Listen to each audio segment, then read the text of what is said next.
Hello everyone, most welcome our YouTube channel રહેશે job update પર. આજથી આપણે નવો સિલેબસ સ્ટાર્ટ કરીએ છીએ કે જે છે આપણે લેબ આસિસ્ટન્ટ. લેબ આસિસ્ટન્ટની એક્ઝામ આપણે જોઈએ તો હમણાં જાન્યુઆરીમાં આવવાની છે. સિલેબસની વાત કરીએ તો કે પહેલાં તો જે લેબ ટેકનિશિયનનો સિલેબસ હતો એઝ ઇટ ઇઝ છે. પાર્ટ બીમાં આપણે જોઈએ પાર્ટ બી તો કે પાર્ટ બીમાં નવું શું છે તો કેમિસ્ટ્રી, ફિઝિક્સ ને બાયો ત્રણેય લેંગ્વેજ છે. તો પહેલાં તો ગ્રીન પેન સિલેક્ટ કરી લે, ગ્રીન કલર સારો છે. હેન્ડ રાઇટિંગની કોઈ મસ્તી કરતા નહીં પ્લીઝ, નવી નવી ટ્રાય છે એટલા માટે. કેમિસ્ટ્રીમાં જોઈએ તો કે કેમિસ્ટ્રી 2 પૂછાવાના છે, કેમિસ્ટ્રી 1 અને કેમિસ્ટ્રી 2. માર્ક્સની વાત કરીએ તો કે બધા જે છે એ 25-25 માર્કનું વેઇટેજ ધરાવે છે. પહેલાં તો જો કોઈ એનસીઆરટી પરચેસ ના કરી તો પ્લીઝ કરી લેજો, બેઠો સિલેબસ છે, પૂછાવાના ચાન્સીસ વધારે છે. આ શેનું હતું તો કે કેમિસ્ટ્રીનું હતું. પછી જોઈએ તો કે ફિઝિક્સમાં આપણે 2 ફિઝિક્સ છે કે જે મેનલી 15-15 માર્ક્સના છે, એટલે કે 30 માર્ક ટોટલ ફિઝિક્સ કવર કરે છે, 50 માર્ક ટોટલ કેમિસ્ટ્રી કવર કરે છે અને 20 માર્ક જેવું બાયો છે અને 20 માર્ક જેવું ઇંગ્લિશ છે. આઈ હોપ કે આ સિલેબસ જે છે એનું વેટેજ ઉપરથી આપણને ખબર પડી જાય કે આપણા માટે કેમિસ્ટ્રી કેટલું ઇમ્પોર્ટન્ટ છે. 50 માર્કનું વેટેજ છે અને એકદમ સિમ્પલ છે. એમાં એક આખું ઓર્ગેનિક કેમિસ્ટ્રી તમે કહી શકો અને બીજું આખું ઇનઓર્ગેનિક કહી શકો. તો હવે આપણે વધારે ટાઈમ ન બગાડતા આગળ સ્ટાર્ટ કરીએ. તો કે પહેલું ચેપ્ટર આપણું છે દ્રાવણ. દ્રાવણ એટલે શું તો કે દ્રાવક અને દ્રાવ્ય બે મિશ્ર થઈને શું બનાવે છે દ્રાવણ. દ્રાવણ એટલે સોલ્યુશન, કે કોઈ પણ માની લો કે આપણે રૂટીન લાઈફમાં શું યુઝ કરીએ છીએ તો કે મીઠાનું પાણી છે, ખાંડનું દ્રાવણ છે વગેરે, કે જે વધારે ક્વોન્ટિટીમાં અવેલેબલ હોય, કે જેમાં બીજો પદાર્થ ઓગળે છે એને શું કહેવામાં આવશે તો કે દ્રાવક. અને જે પદાર્થ ઓગળે છે તેને શું કહેવામાં આવશે તો કે દ્રાવ્ય. એકદમ સહેલું અને ઇઝી છે. આઈ હોપ કે તમને સમજાઈ ગયું હશે. કોઈ તમને પૂછે કે એની માત્રા વધારે હોય તો તમને ઓબ્વિયસલી ખબર પડી જશે, કોની હોય તો કે દ્રાવક નહીં હોય. આપણે એઝ અ રિવિઝન પોઈન્ટ તરીકે આનો વાંચશું, કારણ કે મને ખબર છે કે એનસીઆરટી બધાને ક્લિયર જ હશે, એનસીઆરટી બધા પાસે હશે જ અને પોતે એમાં રિવિઝન કરી શકે છે. તો આગળ આપણે કરીએ પુનરાવર્તન. મહત્ત્વના મુદ્દાઓ. પહેલાં તો કે મર્યાદિત પ્રમાણ માટે મિશ્રણ એટલે કે બે શુદ્ધ પદાર્થો કેવું છે સમાંગ મિશ્રણ છે. પહેલાં તો સમાંગ મિશ્રણ એટલે શું, જ્યારે દ્રાવક અને દ્રાવ્યની કલા સમાન થઈ જાય, એકબીજાને આસાનીથી છૂટું ન પાડી શકાય તેવા મિશ્રણને કેવું કહેવામાં આવે છે સમાંગ મિશ્રણ. મિશ્રણના કેટલા પ્રકાર છે તો કે મિશ્રણના મુખ્યત્વે 2 પ્રકાર છે. મિશ્રણ એના 2 પ્રકાર છે. કયા કયા તો કે એક તો સમાંગ મિશ્રણ અને એક છે વિષમાંગ મિશ્રણ.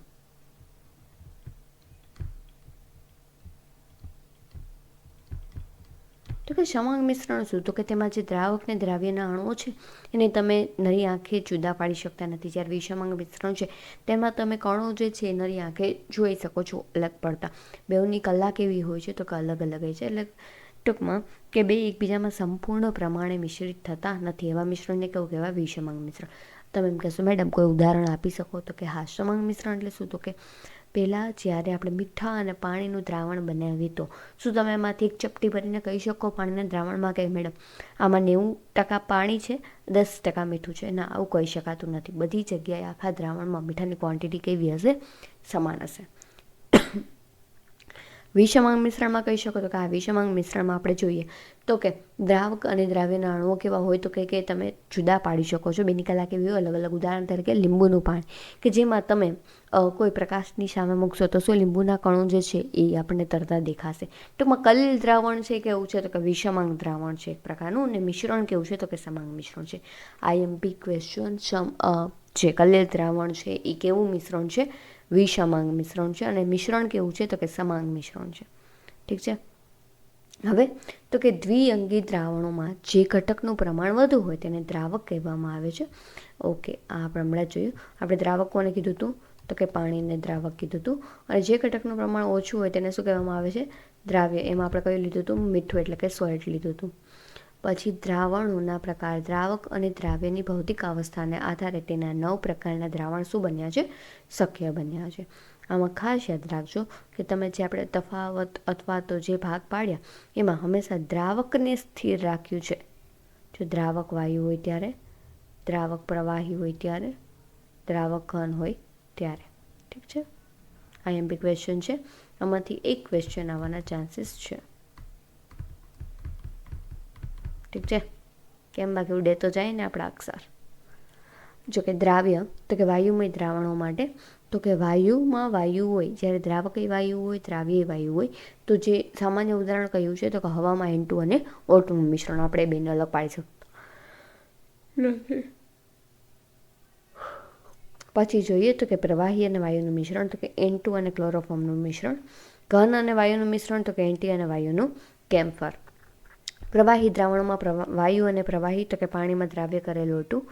પ્રવાહી અને પ્રવાહી, તો કે પાણીમાં દ્રાવ્ય કરેલ ઇથેનોલ. ઘન અને પ્રવાહી, તો કે પાણીમાં દ્રાવ્ય કરેલ ક્ષાર અથવા તો સુક્રોઝ. ઘન દ્રાવણો, તો કે વાયુ અને ઘન, તો કે પેલેડિયમમાં રહેલ H2નું દ્રાવણ. એ ટૂંકમાં જો પેલેડિયમ કહી છે કોઈ ધાતુ છે, ધાતુ ઉપર અન્ય વાયુ અધિશોષણ થાય તો શું કહેવાશે, તો કે ઘન ને વાયુ. પ્રવાહી અને ઘન, તો કે સોડિયમ અને મર્ક્યુરી. ઘન અને ઘન, તો કે ગોલ્ડમાં દ્રાવ્ય કરેલ કોપર. આઈ હોપ કે તમને ક્લિયર હશે. પછી જોઈએ તો કે વિવિધ પદ્ધતિઓ આપણને માપવા માટે, તો કે દ્રાવણની સાંદ્રતા માપવા માટેની પદ્ધતિ. આમાં ઘણી વાર બધાને એમ થાય કે વજન, કદથી કદ, મોલાલિટી, નોર્માલિટી, તુલ્યભાર, મોલ અંશ યાદ રહેતું નથી. આપણે શોર્ટકટ કી આજ શીખવાડવામાં આવશે. મને ખબર મારા સ્ટુડન્ટને કેવું આવડતું હોય. દ્રાવણની સાંદ્રતા દર્શાવવા માટેની પદ્ધતિ, તો કે એકમ કદ અથવા તો જથ્થો ધરાવતા દ્રાવક દ્રાવણમાં દ્રાવ્ય કરેલ દ્રાવ્ય પદાર્થના જથ્થાને તેની દ્રાવણની શું કહેવામાં આવે છે, સાંદ્રતા. ટૂંકમાં કોઈ પણ મેં એક લીધું છે પદાર્થ, આમાં એક દ્રાવક છે. શું છે? આ દ્રાવક છે આપણું, ઠીક છે. આ દ્રાવક છે, ગ્રીન કલરનું દ્રાવક છે. હવે આપણે કંઈક દ્રાવ્ય માટે અલગ કલર ચોઈસ કરી લઈએ.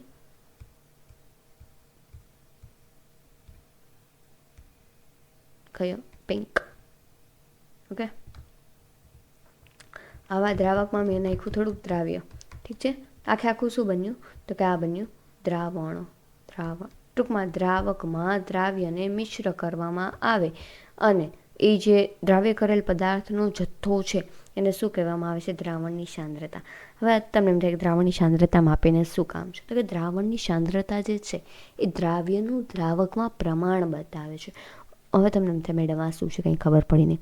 માની લ્યો કે હું 2 લીટર પાણીમાં 10 કિલો ખાંડ ઉમેરું તો જે બને એ દ્રાવણ, અને હું 40 કિલો ખાંડ, એ આપણે બેમાં કેટલું, તો કે પાણી મેં 2 લીટર લીધું છે. ઓકે. પછી એકમાં 10 કિલો ખાંડ નાખું છું, એકમાં 20 કિલો ખાંડ નાખું છું. શું બેની સાંદ્રતા અલગ અલગ થશે, તો કે હા. બેની આમ ઘટતા કેવી થશે, અલગ અલગ હશે. બેની તમે સ્વીટનેસ એટલે કે જે મીઠાપણું છે કેવું હશે, અલગ અલગ હશે. કેમ, તો કે દ્રાવણની સાંદ્રતા અલગ અલગ છે. કોની સાંદ્રતા વધારે હશે, તો કે જેમાં ખાંડનું પ્રમાણ વધારે હશે એ દ્રાવણની સાંદ્રતા વધારે હશે. ટૂંકમાં દ્રાવણની સાંદ્રતા કોના ઉપર આધાર રાખે છે, તો કે દ્રાવકમાં દ્રાવ્ય કેટલા પ્રમાણમાં ઓગળે છે ને એના ઉપર આધાર રાખે છે. હવે તમે એમ કહેશો કે આ તો સાવ સહેલું છે મેડમ, એમાં શું મોટી વાત છે કે જેટલા પ્રમાણમાં વધારે દ્રાવ્ય એડ કરવામાં આવ્યું હોય તેની સાંદ્રતા એટલી વધુ. સિમ્પલ છે ક્વેશ્ચન. આનો ક્વેશ્ચન આન્સર આપણે ઇઝીલી આપી શકીએ, તો કે ના, એ દ્રાવકની માત્રા ઉપર પણ આધાર રાખે છે. હું 1 લીટર દ્રાવણમાં 10 કિલો ખાંડ ઉમેરું અને બીજામાં તો કે 2 લીટર દ્રાવણમાં 20 કિલો ખાંડ ઉમેરું. બેનો રેશિયો જો કેવો આવશે, અચોડ આવશે. એટલા માટે કહું છું કે બેના જે ક્વોન્ટિટી છે એના ઉપર બેઉ આધાર રાખશે. તો હવે એમાં પહેલાં આપણે જોઈએ વજનથી ટકાવારી, સાવ સહેલું. પહેલાં બધામાં તો જો વજન કદ બધામાં શું આવશે, તો કે દ્રાવ્યના છેદમાં દ્રાવણ આવશે. તો હવે વજનથી ટકાવારી છે તો દ્રાવ્યનું વજન લઈ લો, નીચે દ્રાવણનું વજન લઈ લો, એને ગુણ્યા કરી દો 100. એકદમ ઇઝી. રહી ગયું યાદ, તો કે હા. પછી નેક્સ્ટ આપણે જોઈએ તો કે કદથી ટકાવારી, તે એમાં શું હોય છે, તો કે દ્રાવ્યનું કદ લીધું છે આપણે, એના છેદમાં દ્રાવણનું કદ, એને ગુણ્યા 100. કદથી ટકાવારી, દ્રાવ્યના છેદમાં દ્રાવણ, કદ એના છેદમાં 100. હવે તો કે મોલની ટકાવારી, તો કે દ્રાવ્યના મોલ એના છેદમાં દ્રાવણના કુલ મોલ ગુણ્યા 100. 1 મિનિટ, મોલનું તો બધાને ખબર છે ને, મોલ એટલે શું થાય, તો કે મોલ બરાબર, એક જ મિનિટ, સોરી, તો કે મોલ બરાબર શું થશે, તો કે મોલ બરાબર વજનના છેદમાં અણુભાર.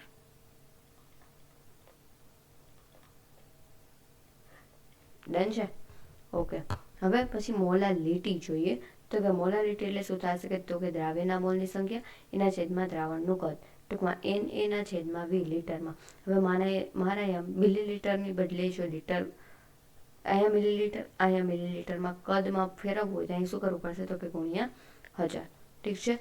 ટૂંકમાં યાદ રાખજો કે દ્રાવ્યના મોલની છેદમાં દ્રાવણનું કદ એને શું કહેવામાં આવે છે? મોલારિટી કહેવામાં આવે છે. અને ઉપર શું? તો કે 1000 વડે ગુણી દેવાનું. મોલારિટી એટલે શું થશે? તો કે મોલની છેદમાં દ્રાવણનું અહીંયા આવી જશે વજન. અહીંયા શું હતું? કદ. અહીંયા શું આવી જશે? વજન. ગુણ્યા શું થઈ જશે? 1000. ટૂંકમાં જે મોલારિટી છે અને મોલાલિટી છે, મોલા છે, બેમાં ફેર શું છે? તો કે આમાં એકના છેદમાં તમે જે હોય તે, એમાં અહીંયા આવશે કદ અને અહીંયા આવશે એકના છેદમાં વજન. આટલો ફેર છે, બહુ જાજો કંઈ ફેર છે નહીં. પછી જોઈએ આપણે સમપ્રમાણતા. તો કે સમપ્રમાણતા એટલે શું? તો કે 1 લીટર દ્રાવણમાં દ્રાવ્ય કરેલ પદાર્થના ગ્રામના તુલ્ય ભારના જથ્થાને દ્રાવણને શું કહેવામાં આવે છે? સમપ્રમાણતા. સમપ્રમાણતા એટલે કે દ્રાવ્યના ગ્રામ તુલ્ય ભારની સંખ્યા એના છેદમાં દ્રાવણનું વજન ગુણ્યા 1000. દ્રાવણના મોલ અંશ એટલે શું થાય? મોલ અંશ એટલે માનો કે પહેલા પદાર્થ છે એ, એમાંથી બેનો પદાર્થ બી. હવે આના મોલ અંશ કહું XA, આના મોલ અંશ કહું XB. હવે મોલ અંશ મારે જોતા હોય એને, તો કે ઘટકના મોલ એના છેદમાં કુલ મોલ, એટલે XA ના છેદમાં XA વત્તા XB. સમજાણું? હંમેશા મોલ અંશનો કુલ સરવાળો XA વત્તા XB કેવો રહેશે? તો કે એક અચળ. ઓકે. હવે દ્રાવ્યના મોલ અંશ એટલે કે દ્રાવ્યના મોલ એના છેદમાં દ્રાવ્યના અને દ્રાવકના બેના કુલ મોલ. આ અમે મોલ, બરાબર. દ્રાવકના મોલ અંશ તો બરાબર XB બરાબર NA એના છેદમાં NA વત્તા NB. હવે તો કે રાઉલ્ટનો નિયમ. રાઉલ્ટનો નિયમ એકદમ IMP ક્વેશ્ચન છે, પૂછાવાની શક્યતા ખૂબ જ વધારે છે. રાઉલ્ટનો નિયમ શું કહે છે? તો કે આપેલા તાપમાને દ્રાવણના કોઈ એક ઘટકનું આંશિક દબાણ, જો શું કહે છે? તો કે આપેલ કોઈ તાપમાન છે એમાં દ્રાવણમાં કોઈ એક ઘટકનું જે આંશિક દબાણ છે ને એ શુદ્ધ ઘટકના બાષ્પ દબાણ અને તેના મોલ અંશને સમપ્રમાણ છે. માની લ્યો કે મેં કોઈ PA આનું દબાણ લીધું. એ કેવું હોય છે? તો કે P0A એટલે બાષ્પ દબાણ જે દબાણ હોય એ, અને એ દ્રાવક જે છે એના મોલ અંશ જેટલું હોય છે. ટૂંકમાં PA બરાબર P0A ઇન્ટુ XA.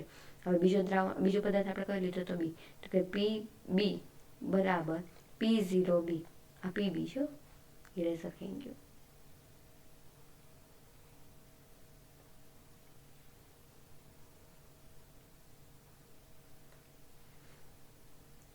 તો કે P0B ઇન્ટુ XB. ક્લિયર છે? જો રાઉલ્ટનો નિયમ આવ્યો અહીંયા, તો કે PI બરાબર P0A ઇન્ટુ XA અને PB બરાબર જ્યાં દ્રાવકમાં રહેલા I ઘટકનું બાષ્પ દબાણ દર્શાવે છે. XA મોલ તેના મોલ અંશ છે અને P0I એ સમાન તાપમાને ઘટક શુદ્ધ ઘટકનું બાષ્પ દબાણ છે. દ્વિઅંગી દ્રાવણ માટે છે. PA બરાબર P0A ઇન્ટુ XA અને PB બરાબર P0B ઇન્ટુ XB. જો હું તમને અહીંયા સમજાવું તો કે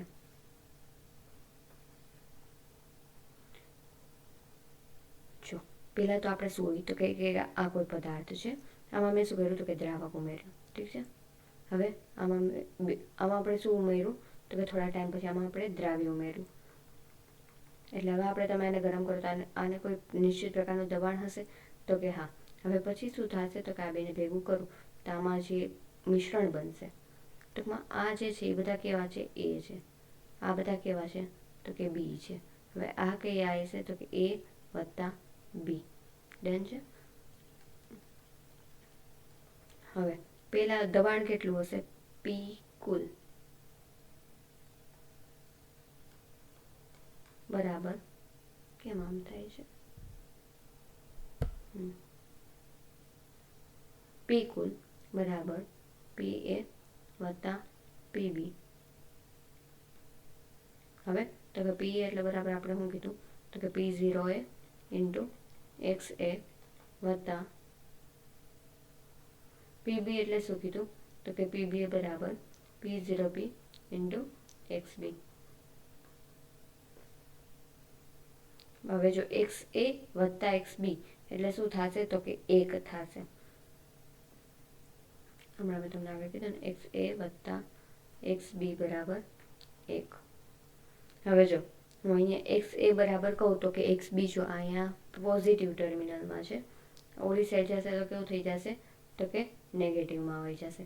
તો એક્સ એ બરાબર શું 1 માઇનસ એક્સ બી કહી શકું તો કે હા. હવે એની કિંમત હું અહીંયા આપણે આ સૂત્રમાં મૂકી દઉં તો શું થશે તો કે પી કુલ બરાબર P0 એ ઇન્ટુ એક્સ એ એટલે આપણને શું મળ્યું તો કે 1 માઇનસ એક્સ બી વત્તા P0 બી ઇન્ટુ એક્સ બી. હવે એમાંથી હું P0 એ વત્તા કાઉન્સમાં P0 બી માઇનસ P0 એ ઇન્ટુ એક્સ બી. ટૂંકમાં એ શું કહે છે તો કે દ્રાવણ પરનું કુલ બાષ્પ દબાણને કોઈ પણ એક ઘટક અથવા તો મોલ અંશ એક્સ અને એક્સ એ અને એક્સ બી સાથે શું દર્શાવે છે સંબંધ દર્શાવે છે. દ્રાવણ પરનું કુલ બાષ્પ દબાણ ઘટક એ અથવા બીના મોલ અંશને શું હોય છે તો કે સૂર્ય પ્રમાણમાં આવ્યું છે. પછી તો કે શુદ્ધ ઘટક એ અથવા બીના બાષ્પ દબાણને આધારે દ્રાવણ પરના કુલ બાષ્પ દબાણમાં થતા ફેરફારનો આધાર શુદ્ધ ઘટક એ અથવા તો બીના મોલ અંશના ફેરફાર ઉપર રહેલો હોય છે. ટૂંકમાં બાષ્પ દબાણ ઉપર જે ફેરફાર થાય છે એનો આધાર કોના ઉપર રહેલો હોય છે તો કે તેમાં કેટલા પ્રમાણમાં ચેન્જીસ થાય છે એ. હવે આનો નાનો એવો ગ્રાફ છે, બહુ ફેમસ છે, પૂછાય એવો છે. તો કે જો આ એક આપણે ગ્રાફ દોરો, આમાં શું થશે તો કે પહેલાં શું હશે તો કે એક્સ એ બરાબર કેવું હશે તો કે 1 હશે અને એક્સ બી બરાબર કેવું હશે અને આનું બધે બહુ ઓલું થાય છે ને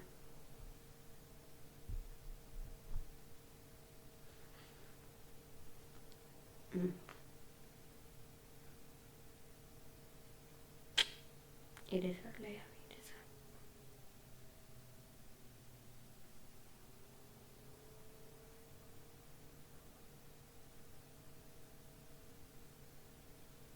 હવે બીજા કલરની પેન ગ્રીન.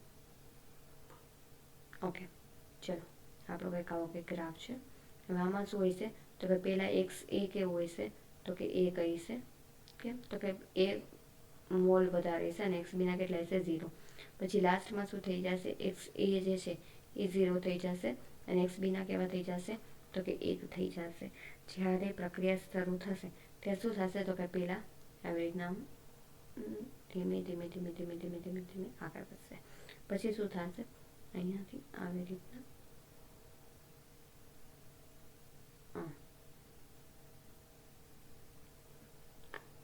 પ્રોપર ના દોરાતો એક જ મિનિટ.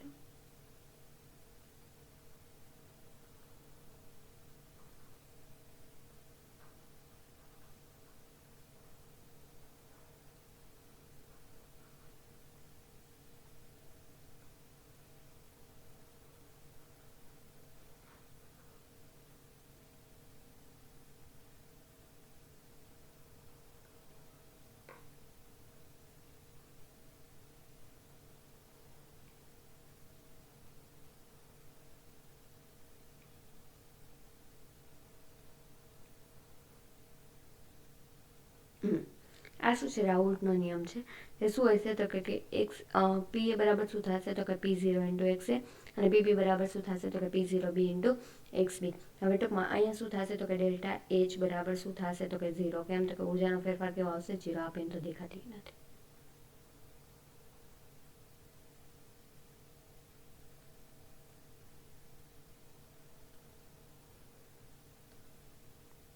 આપણે લાલ ડેલ્ટા એચ બરાબર કેવું થશે 0. ડેલ્ટા વી બરાબર કેવું થશે તો કે 0. કદમાં થતો ફેરફાર ઉષ્મામાં થતો ફેરફાર કેવો હશે 0. તો શું થશે રાઉલ્ટના નિયમનું પાલન કરે છે.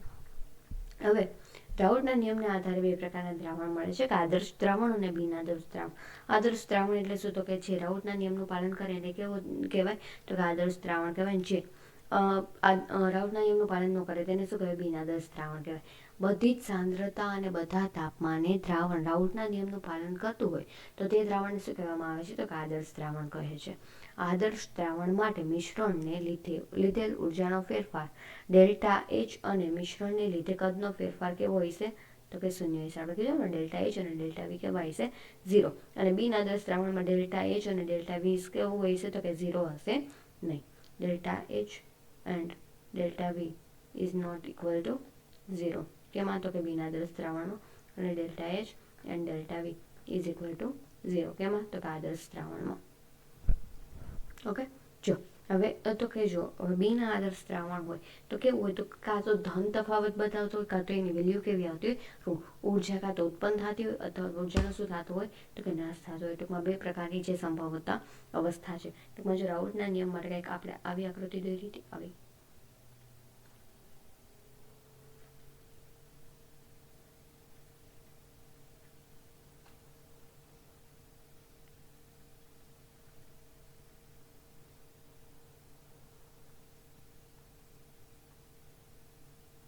હવે આ થોડીક ભૂલવાળી છે.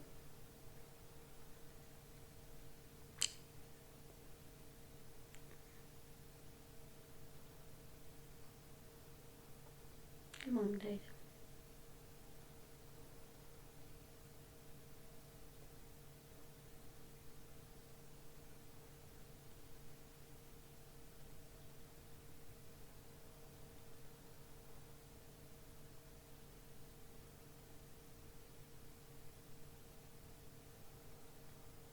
પ્રપારના ધોરણે પણ ચલાવી લેશો. આમાં શું થશે? જો રાઉલ્ટના નિયમ પરથી, જો રાઉલ્ટનો નિયમ છે એ ધન વિચલન, ટૂંકમાં બીના આદર્શ દ્રાવણ જે છે એ બે પ્રકારના વિચલન દર્શાવે. કાં તો ધન વિચલન દર્શાવે તો ઋણ વિચલન દર્શાવે. ધન વિચલન દર્શાવશે તો શું હશે? તો કે આ ગ્રાફ થોડોક ઉપરની તરફ ખસશે. ઋણ વિચલન દર્શાવશે તો શું થાય? તો કે આ ગ્રાફ જે છે નીચેની તરફ ખસશે. ટૂંકમાં સમજાય છે? તો કે હવે જો ઉપરની લાઈન છે ને યાદ રાખવાનું હંમેશા. ઉપરની લાઈન શું બતાવે છે? તો કે P બરાબર PA વત્તા PB. અને આ જે આ લાઈન છે એ શું બતાવશે? PB બરાબર X0B ઇન્ટુ P0B. આ લાઈન શું બતાવે છે? PA બરાબર XA ઇન્ટુ P0A. ડન છે? હવે ગ્રાફ કોના કોની વિરુદ્ધ કોના હોય છે યાદ રાખજો. કુલ બાષ્પ દબાણ વિરુદ્ધ મોલ અંશ.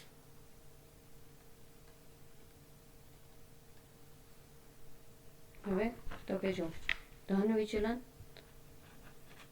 અને ઋણ વિચલન.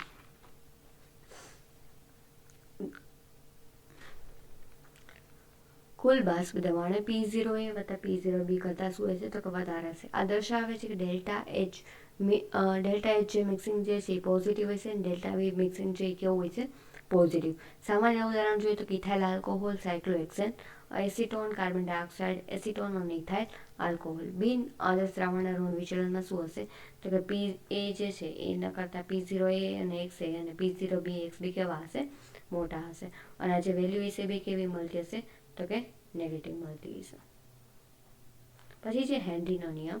તો કે આપેલા તાપમાને એકમ કદ દ્રાવકમાં દ્રાવ્ય કરેલ વાયુઓના દળને દ્રાવણમાં રહેલા વાયુના દબાણના સમપ્રમાણમાં હોય છે. ટૂંકમાં એમ ચલે છે P. શું કે છે? એમ ચલે છે P. જો એમ એ એકમ કદ દ્રાવકમાં દ્રાવ્ય કરેલ વાયુનું દળ હોય તો દ્રાવણ સાથે સંતુલનમાં રહેલા વાયુનું દબાણ P એ કેવું હશે? અચળ તાપમાને. જ્યાં કે શું છે? તો કે સમપ્રમાણતા અચળાંક છે. હેનરીના ઘણા જ વાયુનો અલગ પડે છે અને તે નીચેની શરતોનું પાલન કરે છે. બેઠા બેઠા MCQમાંથી પૂછાઈ શકે કે નીચેનામાંથી હેનરીની શરતોમાંથી કયું ખોટું છે? 3 આપેલી હશે, એક ત્યાં જઈને તમારે ગોતવાની હશે. પહેલું શું? તો કે દબાણ વધુ ન હોવું જોઈએ. બીજું તો કે તાપમાન ઓછું ન હોવું જોઈએ. ત્રીજું તો કે વાયુ ખૂબ જ દ્રાવ્ય ન હોવું જોઈએ અને દ્રાવણમાં વિયોજન અને સુયોજન થતું હોવું ન જોઈએ. આ ખાસ MP છે કે વિયોજન અને સુયોજન હોવું ન થાય. પછી છે સંખ્યાત્મક ગુણધર્મ કે દ્રાવણનો એવો ગુણધર્મ કે જે દ્રાવ્યના ઘટકોની સંખ્યા પર આધાર રાખતો હોય પરંતુ તેના સ્વભાવ પર આધાર રાખતો ન હોય તો તેને શું કહેવાય છે? ગુણધર્મો. સંખ્યાત્મક ગુણધર્મો. મુખ્યત્વે 4 પ્રકારના સંખ્યાત્મક ગુણધર્મો હોય છે. તો કે બાષ્પ દબાણમાં થતો સાપેક્ષ ઘટાડો, ઉત્કલન બિંદુમાં થતો વધારો, ગલન બિંદુમાં થતો ઘટાડો અને અભિસરણ દબાણ. એમાં પહેલું આપણે જોઈએ બાષ્પ દબાણમાં થતો સાપેક્ષ ઘટાડો. તો કે આપેલ તાપમાને આદર્શ દ્રાવણના બાષ્પ દબાણમાં થતો ઘટાડો એ કોના બરાબર હોય છે? તો કે મોલ અંશના સમપ્રમાણમાં હોય છે. આપેલ તાપમાને આદર્શ દ્રાવણના બાષ્પ દબાણમાં થતો ઘટાડો એ કેમાં હોય તો કે દ્રાવણના મોલ અંશના સમપ્રમાણમાં હોય છે. ટૂંકમાં P0A માઇનસ P0B એના છેદમાં P0A બરાબર શું થશે તો કે XB, MB બરાબર WA ઇન્ટુ MA છેદમાં WA into P0A minus PA ના છેદમાં P0A. ઉત્કલન બિંદુમાં થતા વધારો તો કે જે તાપમાને પદાર્થનું બાષ્પ દબાણ વાતાવરણના દબાણ જેટલું થાય તે તાપમાને પ્રવાહીનું શું કહેવામાં આવે છે? ઉત્કલન બિંદુ. જ્યારે અબાષ્પશીલ દ્રાવ્યને દ્રાવકમાં ઉમેરવામાં આવે તો શુદ્ધ દ્રાવક કરતાં તેનું દ્રાવણ કેવું ઊંચા તાપમાને શું થાય છે તો કે ઉકળે છે. પછી એમાં આપણે ખાસ યાદ રાખવાનું છે આ સૂત્ર, MB બરાબર KB ગુણ્યા WB ગુણ્યા અજાના છેદમાં ડેલ્ટા TB ગુણ્યા WA. એના પરથી KB બરાબર RT નો square into M delta H ગુણ્યા અજાર.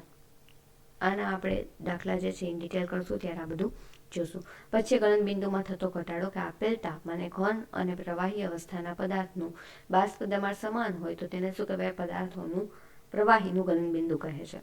જ્યારે દ્રાવકમાં અબાષ્પશીલ દ્રાવ્ય પદાર્થ ઉમેરવામાં આવે છે ત્યારે દ્રાવણનું ગલન બિંદુ એ હંમેશા શુદ્ધ દ્રાવક કરતાં કેવું હોય છે તો કે ઓછું હોય છે, અને ડેલ્ટા TF0 એ શુદ્ધ દ્રાવકનું ગલન બિંદુ હોય અને TF એ દ્રાવણનું ગલન બિંદુ હોય તો ગલન બિંદુમાં થતો ઘટાડો એટલે શું થશે તો કે ડેલ્ટા TF બરાબર T0F માઇનસ TF. એકદમ સહેલું છે.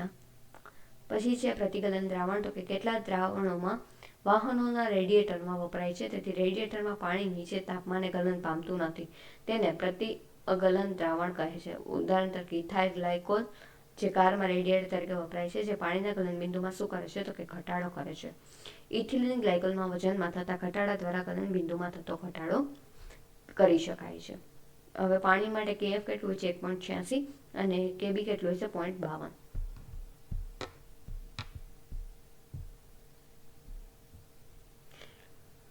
આમાં જોઈએ આપણે સૂત્ર 2 યાદ રાખવાના છે, આમાંથી જોઈન કરી લેજો. ડેલ્ટા HF એટલે શું થશે તો કે ડેલ્ટા HF ના છેદમાં M. M એ બરાબર શું થશે તો કે WART. આના બધા આપણે જ્યારે સમ જોશું ને ત્યારે આને ડિટેલમાં જોઈશું. ખાસ આ MP છે સમઅભિસારી દ્રાવણ, કે જે દ્રાવણમાં અભિસર દબાણ સમાન હોય તેને શું કહેવાય તો કે સમઅભિસારી અથવા તો આઇસોટ્રોનિક દ્રાવણ કહેવામાં આવે છે. વિદ્યુતીય દ્રાવણ તો કે અસામાન્ય અણુ પર ધરાવે સંખ્યાત્મક ગુણધર્મોને દ્રાવ્યના ઘટકોની સંખ્યા ઉપર આધાર રાખે છે. તેથી વિદ્યુતીય દ્રાવણો કે જેમાં સુયોજન કે વિયોજન થાય છે તેમાં સમાન મોલર સાંદ્રતા ધરાવતા વિદ્યુત અવિભાજ્ય ઘટકો કરતાં સંખ્યાત્મક ગુણધર્મો કેવા હોય છે તો કે જુદા જુદા હોય છે. વિદ્યુતીય દ્રાવણોનો સંખ્યાત્મક ગુણધર્મનું મૂલ્ય એ સમાન સાંદ્રતા ધરાવતા વિદ્યુત અવિભાજ્ય પદાર્થના સંખ્યાત્મક ગુણધર્મના ગુણોત્તરને વોન્ટ ઓફનો અવયવ કહેવાય છે. કઈ ખબર પડી? નહીં. વોન્ટ ઓફનો અવયવ એટલે શું તો કે પ્રાયોગિક સંખ્યાત્મક ગુણધર્મ એના છેદમાં સૈદ્ધાંતિક સંખ્યાત્મક ગુણધર્મ. ટૂંકમાં પ્રયોગ દ્વારા જે સંખ્યાત્મક વેલ્યુ મળે છે એના છેદમાં સિદ્ધાંત દ્વારા કેલ્ક્યુલેશન દ્વારા જે વસ્તુ મળે છે એ પ્રયોગ એના છેદમાં કેલ્ક્યુલેશન. આટલું યાદ રાખવું એટલે વોન્ટ ઓફ થઈ ગયું. ડન છે. I એટલે શું થશે? જ્યાં તો કે સામાન્ય અણુભાર એના છેદમાં પ્રાયોગિક અણુભાર. જો આઈડિયામાં બતાવે છે કે AB કોઈ પદાર્થ છે, વિયોજન અંશ એમાંથી શું થશે A પ્લસ અને B માઇનસ. તો હવે શું થશે તો કે સામાન્ય અણુભાર કેવો થશે તો 1 પ્લસ આલ્ફા એના છેદમાં પ્રાયોગિક કેટલો થશે 1. તો આમાંથી જોઈને તારવણી કરી છે કે I બરાબર 1 માઇનસ આલ્ફા વત્તા M આલ્ફા એના છેદમાં તો કે T1. હવે આમાંથી આલ્ફા આલ્ફા તો આલ્ફા બરાબર શું થશે તો કે I માઇનસ 1 એના છેદમાં M માઇનસ 1. હવે તો કે M એ બરાબર શું થશે બરાબર I બરાબર શું થશે તો કે સામાન્ય અણુભાર બીટાનું અહીંથી ટૂંકમાં વિયોજન અંશ મળશે. I માઇનસ 1 એના છેદમાં 1/n માઇનસ 1. ઇન ફોકસમાં આપણે મહત્વના સૂત્ર જોઈએ તો કે આપણે શું ભણીએ તો કે સાપેક્ષ દબાણમાં થતો વધારો એટલે શું થશે P0A માઇનસ PA ના છેદમાં P0A બરાબર શું થશે તો કે XB.